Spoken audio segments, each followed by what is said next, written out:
तो गाइस देख लेते हैं lecture number 3 acid base and salt का। 2 लेक्चर कंप्लीट कर दिए और 4 लेक्चर में पूरा चैप्टर ही खत्म हो जाएगा। तो तीसरा लेक्चर है, 10 क्वेश्चन लिए गए हैं, जल्दी से इसको कंप्लीट करते हैं, फिर लास्ट लेक्चर देख के चैप्टर को खत्म कर देते हैं। हमसे क्या रहा है, दूध का पीएच। मैंने आपको इससे पिछले वाले लेक्चर में बताया था, दूध जो होता है थोड़ा सा एसिडिक होता, थोड़ा सा। तो इसका मतलब एसिडिक है तो भाई पीएच जो है वो 7 से थोड़ी सी कम होनी चाहिए। तो 7 से थोड़ी सी कम, देखो 7 से ज्यादा तो होने वाली नहीं है, 7 से थोड़ी सी कम है भाई ये। तो आंसर हो जाएगा 6.6। सिंपल सा क्वेश्चन था और शायद पूछा नहीं गया अभी तक किसी एग्जाम में, हो सकता है अब पूछ ले। हाइड्रोक्लोरिक अम्ल एसिटिक अम्ल से अधिक शक्तिशाली है। देखिए कोई भी अम्ल कब शक्तिशाली होता है, वो तब शक्तिशाली होता है कि वो जितनी जल्दी अपने अंदर से हाइड्रोजन को निकाल दे। जो जितनी जल्दी हाइड्रोजन को निकाल देगा वो उतना ही शक्तिशाली। अगर मैं हाइड्रोक्लोरिक एसिड को लिखूं तो ये होता है HCl, जबकि एसिटिक एसिड जो होता है वो होता है CH3COOH। तो यहाँ पर जो आयनाइजेशन है वो थोड़ा स्लो होता है, मतलब ये टूटते थोड़े हल्के रेट से हैं, जबकि HCl में जो है हाइड्रोजन बहुत आसानी से अलग हो जाती है। तो ये ज़्यादा स्ट्रॉन्ग एसिड होगा, ये वीक एसिड होगा। तो ये हमारे पास वीक एसिड है और ये कैसा है, स्ट्रॉन्ग एसिड। तो अल्टीमेटली हाइड्रोजन से रिलेशन है कि हाइड्रोजन अच्छे से आयनित हो जाती है तो भाई ये अच्छा एसिड, अगर नहीं होती है अच्छे से तो वीक एसिड। तो देख लो इसमें ऑप्शन जो क्लिक करके जाएगा वो करके जाएगा बी। ये H आयन उत्पन्न करने हेतु संपूर्ण आयनित हो जाता है। कौन संपूर्ण आयनित होता है, हाइड्रोजन क्लोराइड मतलब HCl। जो HCl है ये पूर्ण रूप से आयनित हो जाता है, जिसकी वजह से ये स्ट्रॉन्ग एसिड की कैटेगरी में आ जाता है। अगला क्वेश्चन इसमें हमसे ये कह रहा है, जो लवण अम्लीय हाइड्रोजन परमाणु या हाइड्रोक्सिल आयन से मुक्त रहते हैं। इसकी बात समझिएगा, इसने कहा कि ऐसे लवण जिसके अंदर या तो H भी नहीं है और OH भी नहीं है। अगर H और OH हुआ तो कैटेगरी कुछ और हो जाती है। अगर एक सॉल्ट ऐसा ले लूं जिसके अंदर H है तो वो कहलाता है एसिडिक सॉल्ट। सॉल्ट देखो मैं कुछ इंपॉर्टेंट बात बताता हूं आपको, बड़ी जबरदस्त है, जल्दी सुन लो यार। अगर मैं ये कहता हूं कि स्ट्रॉन्ग एसिड से स्ट्रॉन्ग एसिड से स्ट्रॉन्ग अगर बेस मिल जाए, स्ट्रॉन्ग एसिड है स्ट्रॉन्ग बेस है, तो जो सॉल्यूशन बनेगा वो बनेगा न्यूट्रल। क्या बनेगा, न्यूट्रल। इसके लिए एग्जांपल क्या है, जैसे कि स्ट्रॉन्ग एसिड में ले लो HCl, स्ट्रॉन्ग बेस हो गया NaOH, मिलाओगे तो क्या बन जाएगा NaCl प्लस वाटर, उदासीनीकरण अभिक्रिया हो गई। तो यहां पर जो सॉल्ट बना बिल्कुल एकदम, ये सॉल्ट जो बना ये बना सिंपल सॉल्ट, ठीक है। दूसरा, अगर मैं ये कह रहा हूं कि एसिड तो मेरे पास अब स्ट्रॉन्ग है, लेकिन जो स्ट्रॉन्ग एसिड तो लिख दो, एसिड स्ट्रॉन्ग है लेकिन जो बेस है वो क्या है, वीक है, तो लिख दूं वीक बेस। अगर ऐसा है स्ट्रॉन्ग एसिड है और वीक बेस है, तो स्ट्रॉन्ग एसिड में क्या ले लेते हो आप, फिर से HCl ले लो, और वीक बेस जैसे कि अमोनियम हाइड्रोक्साइड, ये वीक बेस है। अगर आप इनको मिलाओगे तो यहां से बनेगा, देखो वाटर निकलेगा, OH H को मिला करके बनेगा NH4Cl, तो एक तरफ निकला प्लस वाटर। तो उस केस में देखो ये आपके पास स्ट्रॉन्ग एसिड, ये आपके पास वीक बेस, तो बताओ किसकी पावर ज्यादा है, एसिड की पावर ज्यादा। तो जो सॉल्ट बनेगा इसको बोलते हैं एसिडिक सॉल्ट। क्या, एसिडिक सॉल्ट। ये न्यूट्रल सॉल्ट है जो ऊपर बना था, ये न्यूट्रल सॉल्ट है, जबकि नीचे वाला जो है ये कैसा है, एसिडिक सॉल्ट, क्योंकि स्ट्रॉन्ग एसिड का एक हिस्सा है। इसी तरीके से आपने क्या कर ले लिया, अब मैं कह रहा हूं कि वीक एसिड ले लो आप, लेकिन अब बेस जो लेना वो आपको स्ट्रॉन्ग लेना, कह रहा हूं स्ट्रॉन्ग बेस। तो क्या बनेगा इस केस में, देखो क्या बनेगा, मैंने यहां पर लिख दिया था न्यूट्रल, लेकिन यहां पर जो सॉल्यूशन बना दूसरे वाले में वो कैसा बना, एसिडिक सॉल्ट। तीसरे वाले में अगर मैं वीक एसिड लेता हूं साथ में स्ट्रॉन्ग बेस लेता हूं तो बेस की पावर ज्यादा, तो जो सॉल्ट बनने वाला है वो बेसिक सॉल्ट बनेगा। कैसे, वीक एसिड ले लो, वीक एसिड आपके पास एसिडिक एसिड है CH3COOH। स्ट्रॉन्ग बेस क्या है आपके पास NaOH। जब आपने ऐसा किया तो भाई आपका वाटर तो निकल जाएगा अलग, जो बचा उसको लिख लो, तो बचा CH3COONA, जिसको सोडियम एसिटेट कहते हो, प्लस वाटर। अब ये जो बना ये बना बेसिक, बेसिक सॉल्ट। क्यों बना बेसिक सॉल्ट? क्योंकि जो मैंने यूज किया है बेस वो स्ट्रॉन्ग यूज किया है और वीक आपने एसिड यूज किया, उस केस में जो सॉल्ट बनेगा वो बनेगा बेसिक सॉल्ट। इसी तरीके से अगर आप वीक एसिड ले लेते हो, वीक एसिड प्लस और आपने वीक ही बेस ले लिया, वीक एसिड प्लस वीक ही बेस ले लिया, दोनों वीक हैं, उस केस में भी आपका न्यूट्रल सॉल्यूशन बनेगा, न्यूट्रल, न्यूट्रल बेस बनेगा, न्यूट्रल सॉरी न्यूट्रल सॉल्ट बनेगा। जैसे कि आपने ऊपर दिखा रखा था, लिख लो इसको। वीक एसिड में क्या ले लेते आप? CH3 COOH, और वीक बेस में NH4OH। जब मिलाओगे वाटर निकल जाएगा यहां से, क्या बचेगा? CH3 COONH4 plus water. तो ये आपके पास न्यूट्रल है। क्या है ये? न्यूट्रल। तो आपके पास सॉल्ट बना न्यूट्रल कब? जब आपने स्ट्रॉन्ग स्ट्रॉन्ग एसिड बेस ले लिए और स्ट्रॉन्ग और वीक वीक आपने एसिड बेस ले लिए, तो दोनों ही केस में आपका न्यूट्रल सॉल्ट बना। लेकिन सॉल्ट एसिडिक भी होते हैं, सॉल्ट बेसिक भी होते हैं, डिपेंड करता है कि आपने किस पोर्शन को हाई ले रखा। अगर आप एसिड को हाई ले रखा है, स्ट्रॉन्ग एसिड ले रखा, वीक बेस ले रखा, तो जो सॉल्ट बनने वाला है वो बनने वाला है एसिडिक सॉल्ट।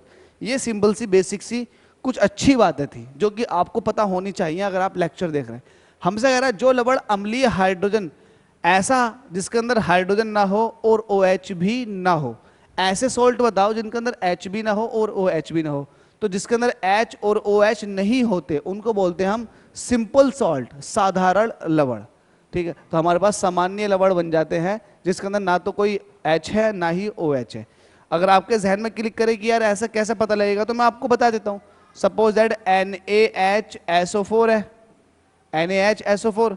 अब ये मेरे पास एक सॉल्ट है लेकिन इस सॉल्ट के अंदर हाइड्रोजन है, तो मैं इसको कहूंगा एसिडिक सॉल्ट। बस ये समझाना चाह रहा था।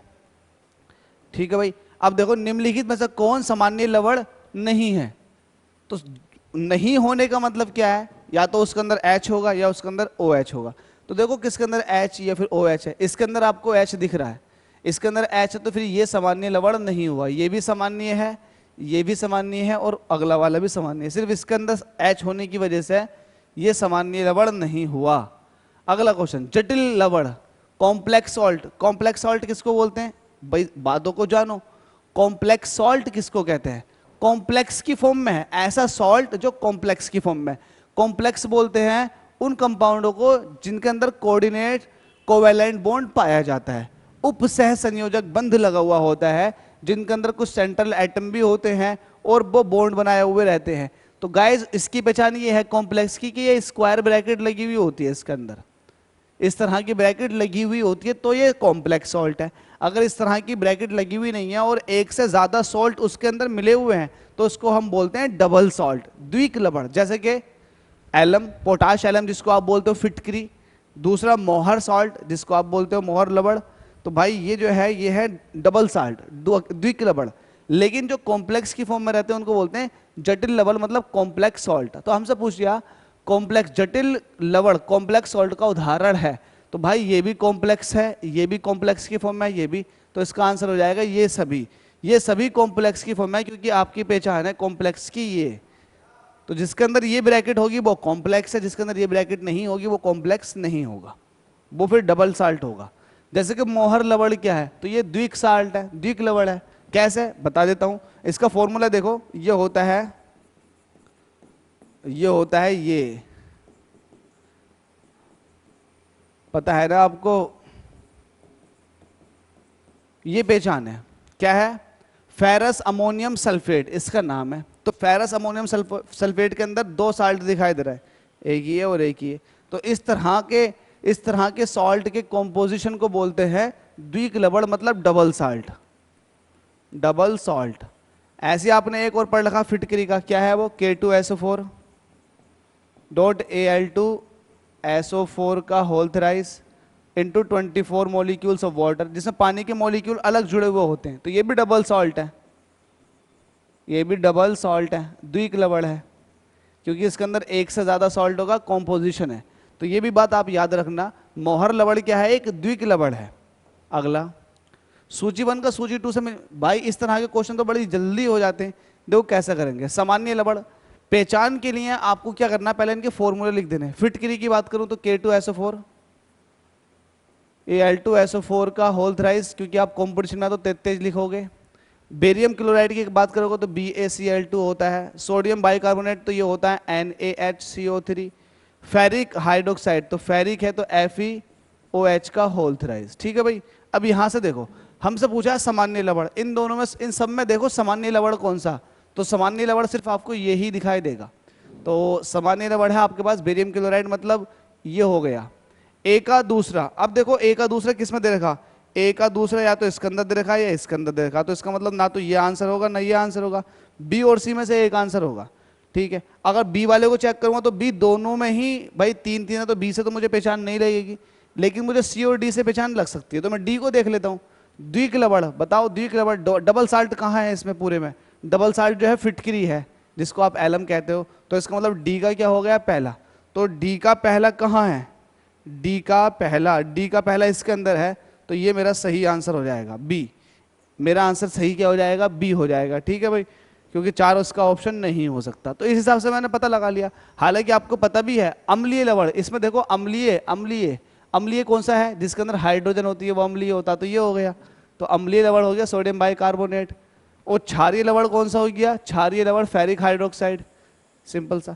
तो आप सबका पता लगा सकते हो, लेकिन आपको चीजें पता हो तभी कर सकते हो ना ये वाले काम। ठीक है भाई, अगले क्वेश्चन की तरफ चलते हैं। निम्नलिखित में से कौन सा कथन सही है, सही पूछ रहा है। अम्ल स्वाद में खट्टे होते हैं, ये वाली बात सही है, तथा हाइड्रोजन आयन देते हैं, ये वाली बात सही। तो इस पर लिख देता हूं राइट।